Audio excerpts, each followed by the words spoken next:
Hai penghuni malam, selamat datang di kisah malam horor. Kali ini admin akan menceritakan kisah nyata pesugihan warung makan yang menumbalkan karyawannya sendiri. Kisah dimulai dengan seseorang yang bernama Agus, yang berprofesi sebagai pengusaha warung makan yang cukup sukses di Indonesia. Bahkan cabang rumah makannya pun cukup tersebar di berbagai wilayah Indonesia.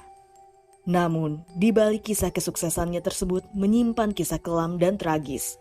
Berawal pada tahun 2010 silam, Agus mengalami kesulitan ekonomi. Untuk makan saja, Agus harus mencari pinjaman ke sana dan kemari.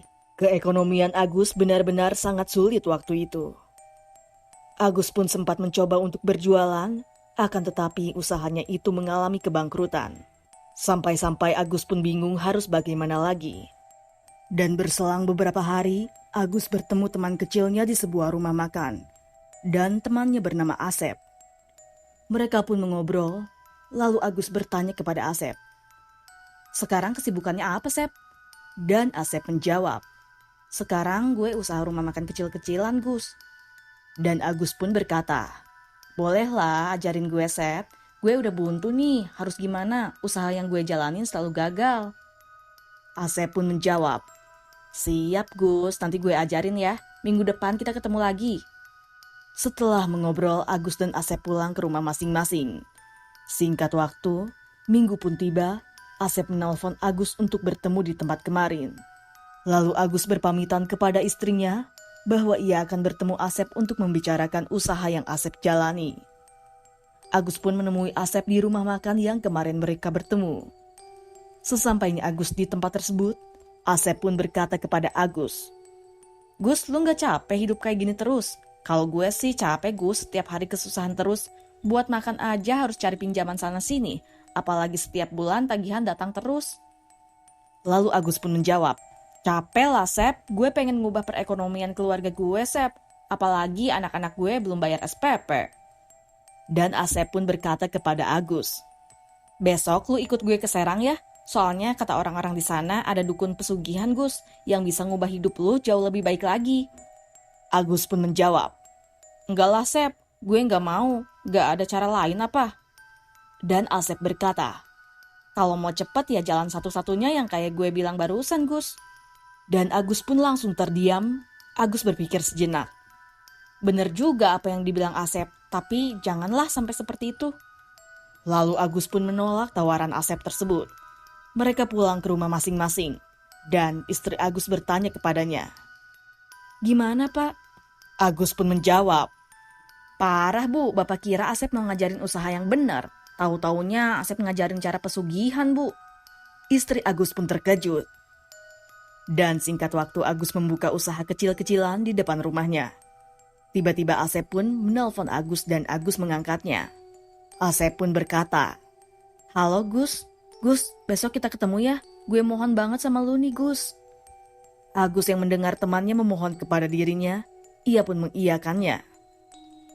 Lalu Agus menemui Asep. Ternyata Asep meminta tolong kepada Agus untuk mengantarnya ke Serang. Asep pun ingin bertemu dengan dukun pesugihan itu dan Asep memohon kepada Agus agar Agus mau menemaninya. Lalu Agus pun mau mengantar Asep, dikarenakan Asep yang terus-menerus memaksanya. Padahal Agus sangat tidak mau. Lalu di keesokan harinya Agus berpamitan kepada istrinya. Agus pun berbohong kepada istrinya bahwa ia akan mencari lowongan pekerjaan di Serang. Padahal Agus mengantar Asep ke tempat dukun persugihan. Lalu Agus dan Asep pun berangkat menaiki bus menuju Serang. Singkat waktu jam 7 malam, Agus dan Asep sampai di terminal bus Serang. Mereka pun menuju lokasi dukun tersebut dengan berjalan kaki. Dan di sana tidak ada satupun rumah. Jalan yang mereka tuju seperti hutan, yang hanya ada setapak dan pepohonan. Agus pun merasa takut dikarenakan suasana yang sangat mencekam dan gelap gulita. Pada akhirnya mereka sampai di rumah dukun pesugihan tersebut. Lalu dukun tersebut pun berkata kepada Asep, "Ayo kita siap-siap nak, temannya suruh tunggu di rumah saya saja." Asep dan dukun pesugihan tersebut pun menuju pohon besar, di mana di sanalah tempat ritualnya, dan Agus pun menunggu di rumah dukun tersebut. Dikarenakan ritual yang cukup lama, akhirnya Agus tertidur di rumah dukun tersebut. Lalu, berselang beberapa waktu, Asep selesai melakukan ritualnya. Asep pun membangunkan Agus yang sedang tertidur. Setelah Agus terbangun, mereka bertiga pun mengobrol. Lalu dukun tersebut menyuruh mereka untuk tidur di kamar yang sudah disediakan. Setelah pagi tiba, mereka baru bisa pulang. Singkat waktu pagi pun tiba, Asep dan Agus berpamitan pulang. Dan di dalam perjalanan Agus pun bertanya kepada Asep, "Gimana Sep semalam ritualnya?" Asep menjawab, "Semalam ritualnya berjalan lancar Gus, di sana gue disuruh baca mantra yang dukun itu ajarin." Agus pun berkata, "Oh gitu Sep, gak takut?" Asep pun menjawab, "Enggak lah Gus." Lalu mereka pun berjalan menyusuri pepohonan dan jalan setapak. Berselang beberapa waktu, mereka sampai di terminal bus. Mereka pun menaiki bus untuk pulang ke rumahnya. Singkat cerita, mereka sampai di rumah masing-masing.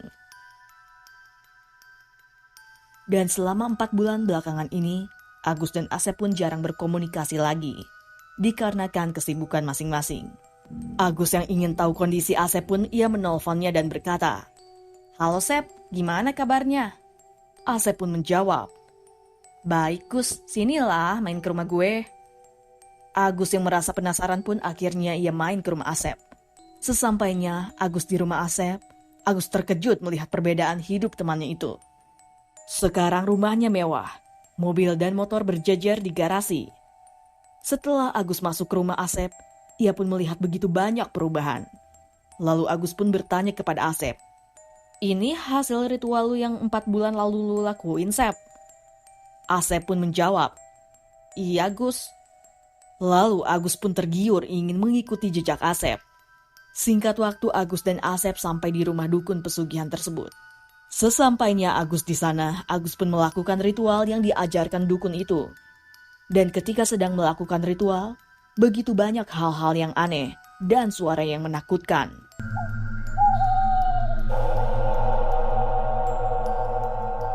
Dan berselang beberapa waktu, ritual pun selesai. Agus dan Asep menginap di rumah dukun tersebut. Ketika di pagi hari, Agus dan Asep pun berpamitan untuk pulang. Singkat waktu hanya berselang 3 bulan, semenjak ritual yang Agus jalankan, Agus mendapatkan perubahan yang sangat drastis. Hingga mulailah mampu membuka banyak cabang di berbagai tempat. Namun anehnya, semua pelanggan di rumah makan milik Agus tidak pernah didatangi warga lokal satupun di setiap cabangnya. Hanya didatangi orang-orang jauh, entah dari mana asalnya. Kejanggalan tidak hanya berhenti di sana saja. Banyak karyawan yang bekerja di rumah makan milik Agus mendapatkan gangguan-gangguan gaib saat bekerja. Hingga beberapa karyawannya meninggal.